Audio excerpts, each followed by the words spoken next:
এই ভিডিঅ'টোত সকলোকে স্বাগতম জনাইছোঁ। মই অলপ আগত এটা ভিডিঅ' দিছোঁ স্কুটি ৰিলেটেড আপডেট।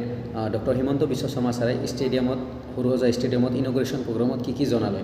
তো তাতে ষ্টেজত উঠি ছাৰে কোচিং কৰা ষ্টুডেণ্টবোৰৰ কথা কোৱা নাছিল, বাট যেতিয়া ছাৰে বাহিৰত আহি নিউজ কনফাৰেন্স দিলে তেতিয়া ছাৰে জনালে যে কোচিং কৰা ষ্টুডেণ্টবোৰক এইবাৰ স্কুটি দিয়া নহ'ব।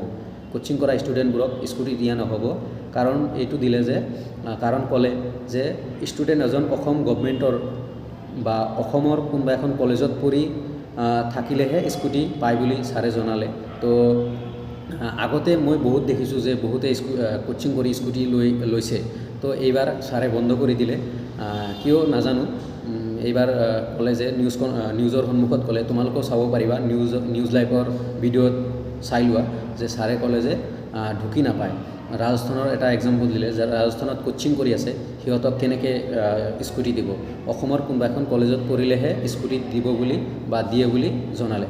আৰু যিসকলৰ নাম অহা নাই হিমন্ত বিশ্ব শৰ্মা ছাৰক ফেচবুকত আপলোড দিব দিলে, যে ফেচবুকত আপলোড দিলেই হ'ল যে মোৰ নাম অহা নাই পাৰ্চেণ্ট ইমান, মই পাব লাগে, মই পঢ়ি আছোঁ, এনেকৈ আপলোড দিলে মানে স্কুটি দি দিব বুলি ছাৰে জনালে। তো যিসকলে কোচিং কৰি আছা দুখ কৰিব নালাগে, আই ন' মানে দুখ লাগিব। চ' তোমালোকে এটা ৰিকুৱেষ্ট কৰিব পাৰা, তোমালোকে ফেচবুকত লিখিব পাৰা যে ছাৰ উই আৰ অলছ' ডিজাৰ্ভিং, মানে আমি কোচিং কৰি আছোঁ ফিউচাৰৰ কাৰণে, চ' আমিও ডিজাৰ্ভিং, এইটো ৰিকুৱেষ্ট কৰিব পাৰা তোমালোকে। তো ডাইৰেক্টলি একদম ৰোমোজ পেগু ছাৰো আছিল, ডাইৰেক্টলি জনাই দিলে যে স্কুটি ডিষ্ট্ৰিবিউশ্যন বা স্কুটি পাবলৈ হ'লে অসমৰ কলেজত পঢ়ি থকা হ'ব লাগিব, কোচিং কৰা ষ্টুডেণ্টবোৰক স্কুটি নেদে বুলি ডাইৰেক্ট জনালে। তো এইখিনি আছিল আপডেট।